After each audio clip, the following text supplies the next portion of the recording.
With that, we're going to start with Samantha Pell with the Washington Post. And as a reminder, please state your name and affiliation when asking a question. Go ahead, Sam. Hi, Brian. Just as the organization moves on from Todd Reirden, what's your criteria in looking for a next head coach, and what do you want to see from that department? I think, watching our performance in the bubble in Toronto, I think we need an experienced coach. We have an experienced group. We need someone that can come in and, push some buttons on some players, some good players. I think we need to establish, I think one thing that happened for us in the bubble was our structure didn't seem to be there. We couldn't find a team structure. I know individuals were working hard individually, but a team structure, resulted. It was a big cause of our performance in Toronto. So we're going to need someone that can come in and establish that as a big part of our identity. I think teams in our division Philadelphia's made big strides in that department. New York obviously does the same thing. We're going to have to match that and work ethic of those teams too. So, we're going to try and find the best guy we can. Experience will be a factor, and somebody can hold people accountable and work within a team concept. Okay, next to go with Tarek El-Bashir with The Athletic. Brian, where did things go wrong with Todd? Obviously, there was a slide there in the second half of the regular season, and then, of course, the playoffs. But when you kind of really isolate where things went wrong, in your opinion, where was it? Yeah, first of all, I think Todd's done a great job for our organization. He's been a big part of the success we've had over the last 6 years. A great developer of a defenseman, a good defensive coach, did a lot of work in our power play when he's as an assistant coach. He's done a great job for us. Consequently, we rewarded him with an opportunity to be the head coach. Sometimes it's difficult for assistant coaches to take over teams that they've been an assistant with. And I think first year he did a good job. There was some stuff that we tried to work through. And, I think, probably Christmas this year, you could see the style of play of starting to deteriorate. Our team game wasn't as good as it had been. It was going in the wrong direction. Our compete level was in and out. So we had some inconsistencies. And I think it just built from there. We started to find it maybe a little bit, but I think the inconsistent play was continued into the bubble, and we paid the price at the end. Okay, next to go at JJ Reagan with NBC Sports Washington. Go ahead, JJ. Hey, Brian. Did the fact that the first-round loss came to the coach that Todd Reirden replaced play any factor in him being dismissed? No. I think, it's 2 years ago. We went our separate ways with Barry, and it's more the things I've been talking about, the way we played.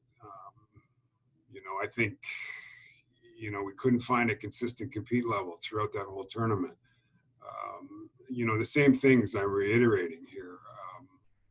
Our structure, our team play wasn't at the level that the other teams in the tournament. I don't think it had anything to do with our opponent, but it's just individually what was going on with our team. Okay, next go with Mike Vogel with Capitals.com. Hey, Brian, we for the last number of years here talked a lot about that championship window, and guys were asked after Game 5 what they thought about it, and to a man, they seem to think, there's still a lot of talent here.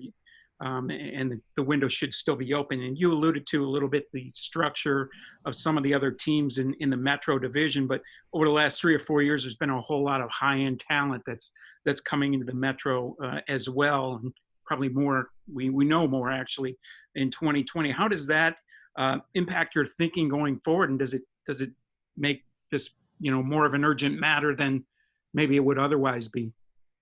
I think it's urgent, Mike, as it is. We're a team that's wants to compete for a championship every year. We have some older players in their 30s that are, that have, their best years, or are coming to a close. I think we should be able to compete over the next 3 years at least, for a cup or for a championship run.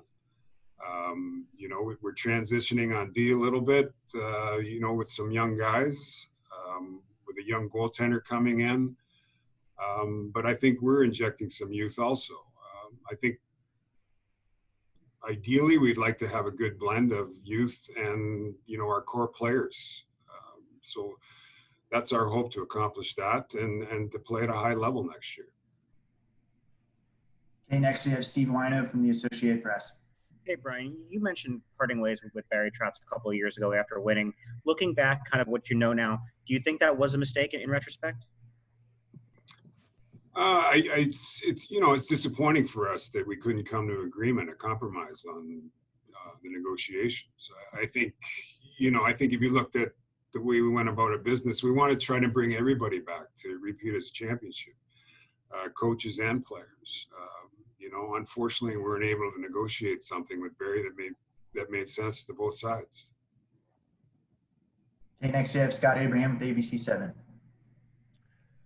Hey, Brian, thanks for doing this. Similar to what Vogue's alluded to, your core group of players isn't really getting any younger. And there's a strong portion of the fan base right now that feels like these last 2 years have been a missed opportunity for this team and this franchise. Is that a fair assessment? And what is your message to maybe the fans right now that are maybe kind of frustrated with the way the direction this franchise has gone the last 2 years? I think we won a championship. We believe in the players that came back. We try to maintain that team. We promoted an assistant coach that had done a tremendous job for us. And we took a run at it again. Looked like we ran out of steam the first year. This year, I think our habits started to deteriorate after Christmas, those last 20 games or so, and then we never found it. I think we have a Norris Trophy candidate as a defenseman. I really like Orlov. It's our top 6 forwards should be as competitive as anybody in the league. We have elements that are still a competitive team. And I think, the direction hasn't changed. We're making some decisions here that hopefully we can improve on stuff and continue to compete at a high level. Okay, next we have Barry Cerugla from the Washington Post. Mac, as you alluded to, you're probably going to be looking for experience in the next candidate.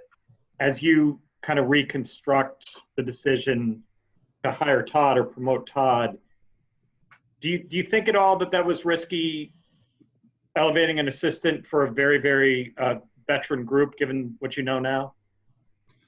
I think in hindsight, I could probably say that. Mm-hmm. But I do think there's a familiarity there that we liked. The players were pushing for that. I think, the same language, same system. There was a continuity that we tried to duplicate with Todd and to keep the same structure going forward. And I think, it worked for a while, and, as we evolved, it started to slip and it wasn't working. I guess in hindsight, you could say we could have brought in a more experienced guy, but I thought that was the right decision at the right time for both the players and what we had going on in circumstances. Okay, next we have Matt Parrish with the Washington Times. Hey, thanks. Just kind of curious, a couple of years ago you said with Barry you didn't want to make him one of the highest paid coaches in the market. I guess just how do you view, bringing in that experience? Like if you want an experienced coach, is making him a higher tier paid coach, like is that disqualifying or is that? I don't know that we ever said we didn't want Barry to be paid market level. I don't know that was ever said. I think we were more than willing to pay market level. I think term was a sticking point on the negotiation. I think ownership has never said, I mean, we spend the cap every year. You know, I've never, as in my term, been told that we can't do what we need to do. You know, as we went through that process, I think term became the issue for us because of what had gone on in the time and what we were, you know, trying to negotiate with Barry. I think going forward, ownership is open if it makes sense to spend money on a coach. Okay, next we have Tom Galletti with NHL.com. Hey, Brian. Just checking on the status of the rest of the coaching staff. We know Reed is leaving anyway. Where does everybody else stand? And also, what do you have a timetable as far as hiring the next coach? Do you want to get something done quickly or? No, I don't have a timetable. I mean, we're going to, you know, sort this out. This is a hard decision for us. You know, we're going to sit with this for a little while. We'll have meetings with, you know, our personnel people and ownership and, you know, develop a plan on who we want to interview and talk to and then go from there. I think assistant coaches' decisions will come off what happens with our head coach. I mean, the head coach is going to want input on who's working for him. So we're going to wait on those till we see who we hire as the head coach. Okay, next we have Josh Clipperton with the Canadian Press. Hey, Brian, thanks for doing this. I'm just wondering, looking a little bit further ahead with the salary cap staying flat for the foreseeable future, what do you think this offseason will look like for you, especially when free agent opens with not a lot of money to go around and also just in general across the league?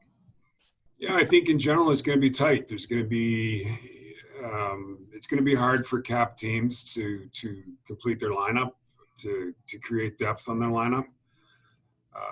You know, we do have a little room to make some signings or a signing. So we're going to see what happens with the trade market at the draft and then proceed through free agency and try and do the best job we can. I mean, obviously there's going to be some tough decisions that have to be made and we'll see. We'll try and do our best to make the right ones. Next we have Ben Raby with Caps Radio. Hey, Brian, wanted to piggyback off something you said off the top about wanting a coach who can push the right buttons with some good players to get them going. Some of your top players have had disappointing postseasons the past 2 years, and inconsistency in their play after good regular seasons is maybe a bit of a concern. How do you explain that? And how much do you need from them moving forward to keep that championship window open? Yeah, I mean, I think we need a lot from them. I think we had an underperformance from a couple guys in the last two playoff series. And again, I think, you know, I think team structure, I think a consistent compete level from some guys would help our goal moving forward. And I think, you know, those buttons do need to be pushed. You know, we need to hold guys accountable when, you know, they don't perform up to standards. I think it's an important part. And I think, you know, the whole inconsistent team effort, the play of units of five, not just individually, I think would help that situation tremendously. Okay, we'll go back to Mike Vogel with Capitals.com. In one of your earlier responses, you mentioned that lack of structure that you saw from the team this year. And you also alluded to habits deteriorating a little bit after Christmas. Do you think that culture and accountability could use some shoring up as well? Yeah, I think that's the point. I don't know if I'm saying it correctly, but that is the point. I think we've had a good culture here, and it's starting to slip. And I think we need to grab a hold of it and get it back to where it was. I think there needs to be a consistency in our game, and that's with our good players too. I think I think we've developed a habit of thinking that we can play good when we have to play good, versus let's develop good habits and a consistency with our good habits, and the games will take care of themselves. Okay, Todd Reirden with The Athletic. Brian, when you look at the roster and you look at the core guys specifically, do you feel like there needs to be any adjustments there to maybe jumpstart, maybe send a message, et cetera? I think we're always looking at that, Tark. I think, if we see a chance to improve a roster, we'll go for it. I think we've got an established top six. We got Lars in that third hole. I mean, that's a pretty solid, should be a pretty solid lineup. If everybody plays to their role, should have a top 10 power play. Our penalty kill improved tremendously this year. It's top 10. We had the inconsistency on the back end, but there was a lot of change in pairs, both during the game and during the year. We were trying to find pairs that worked. And I think that might have hurt our play too. So I think our goal is to get the pairs that work and find. We have individual good pieces, but we just haven't seemed to find a solution back there. Okay, next, Sam Overmeyer with SiriusXM Radio. Brian, how important is it for the next coach to also be able to work with the younger players, Samsonov, McMichael, as they come up and kind of develop that next core of the team? Yeah, it's always important. I think development is huge. I think, what our team is constructed on draft picks and development of draft picks. Ovechkin, Backstrom, Vrana, Kuznetsov, Wilson. These are picks that, our amateur guys have made, and we've done a pretty decent job of developing. And hopefully, I think we're set up, our organization is set up that, we'll continue to successfully develop our young players. Going back to Barry Struglo with the Washington Post. Can you just maybe walk us back through the process with Todd? How did it go from you getting back from the bubble and chatting with him? Did you meet with the players, or was this decision kind of made by the time you hit the tarmac in DC? I met with a couple players. I think there was frustration throughout the organization on how we performed in the bubble. We never quite seemed to find our game. So I think that built upon how we finished the last 20 games of the season, resulted in, making a decision yesterday and today. Going back to Tom Galletti with NHL.com. Mac, you mentioned having a young goalie coming in. Have you made any kind of decision as far as Braden Holtby's future? Is that something that's still to be decided, or? Still to be decided. I think it's going to be difficult, but sometimes opportunities come up that you don't expect, and I think we'd like to play it out and see what happens here. Okay, then last question we have is from Samantha Pell of the Washington Post. Just kind of following up on that contract-wise, have you made any progress about Alex Ovechkin and kind of his timeline, and then also Brendan Dillon, and if you've had any chats with his reps as well? Yeah, we talked over the last couple of days. I think Ovi we're going to talk to when we come back to training camp, continue our conversations. And then Brendan will talk to his representatives as we go into free agency, as we explore our opportunities, as will he, and then we'll make a decision based on that. Sorry about that. We have one more from Tarek El-Bashir from The Athletic. Brian, can you update us on Ilya Samsonov? Is he still in D.C.? How is he doing? What's the timeline for him being ready to go? He's in D.C. He's had, I think, 6 weeks of therapy. I think we'll evaluate him after the 8-week mark. Sounds like it's going well. He's planning on spending the summer here rehabbing and conditioning. So he should be ready for camp.